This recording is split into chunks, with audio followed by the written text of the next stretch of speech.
Hello and welcome to Scala Convenience, the show, the program, the post, call it what you like, where I try and give advice to people and help them out.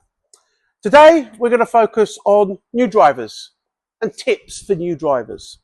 So you've got out there, you've done your lessons, you've passed your test, you've got your certificate. Fantastic. Well done. Congratulations.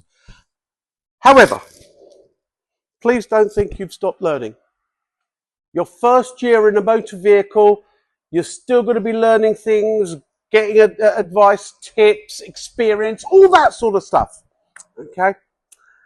You're going to have little knocks and scrapes. And to go and buy, I don't know, 10, 15,000 pound car, possibly on finance, and spending all that sort of money, from my point of view, if you want to do that, you do that. Don't get me wrong. And there's plenty of dealers out there that will gladly sell you a car. However, from my point of view, go and buy a reasonable car. I'm not going to put a value to it, but go and buy a car that is going to get that odd knock and scrape. You are going to come too close to a curb or indeed a wall or something. Something's going to happen, and you're not going to worry too much about it, because if you go and spend big money on a car and then something happens, God help us. Yeah? I could sell you this BMW, this lovely Nissan Juke, or indeed all the other cars that I've got outside.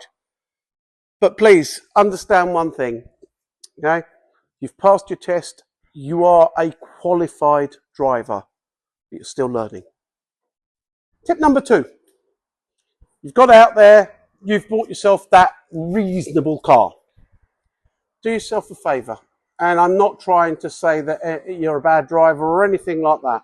But the first couple of times you take that car out, do your usual things that you did when you were doing your lessons. Make sure the seat's in the right position, put your seatbelt on and do all of that checks and make sure they're all done. But do have a little drive somewhere quiet. Yeah?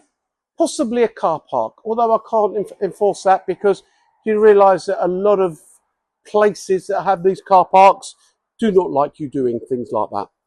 But go and find a quiet road, go and find a quiet place and become accustomed to your new vehicle. Okay?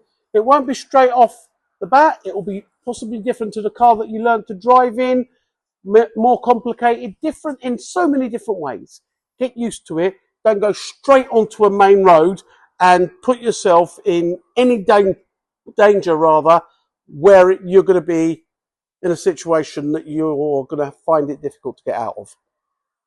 Tip number 3, insurance. It's not cheap. A lot of people say, oh, you wait until you hit 21 and the insurance will go down, or wait until you hit 25 and your insurance will go down.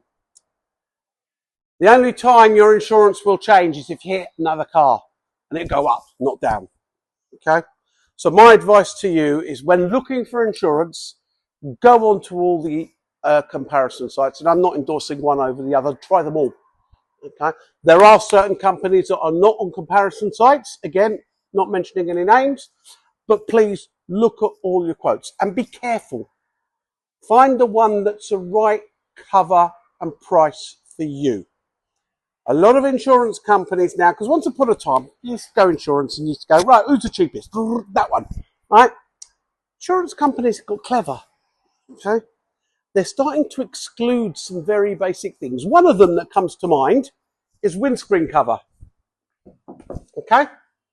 So there are certain insurance companies that will give you a quote that's cheaper, whatever it may be, 40, 50, 60 pounds, okay? But they'll exclude windscreen cover. So if you get a crack in the windscreen, or indeed the windscreen needs to be replaced, it comes out of your pocket. Yes, you'll get a cheaper quote.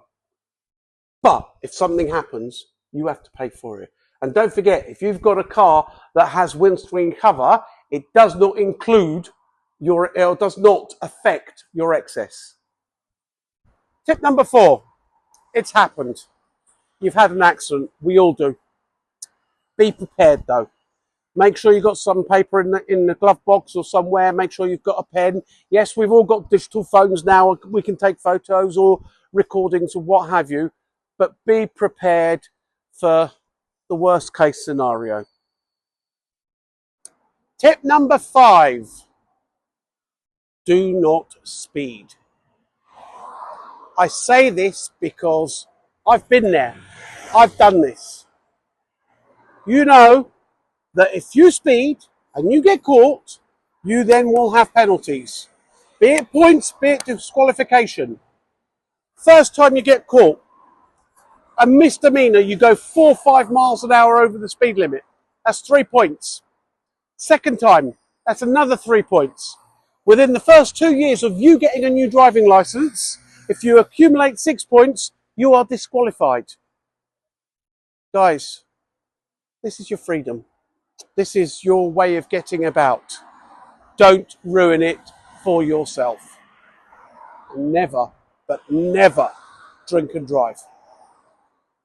Stay tuned, guys.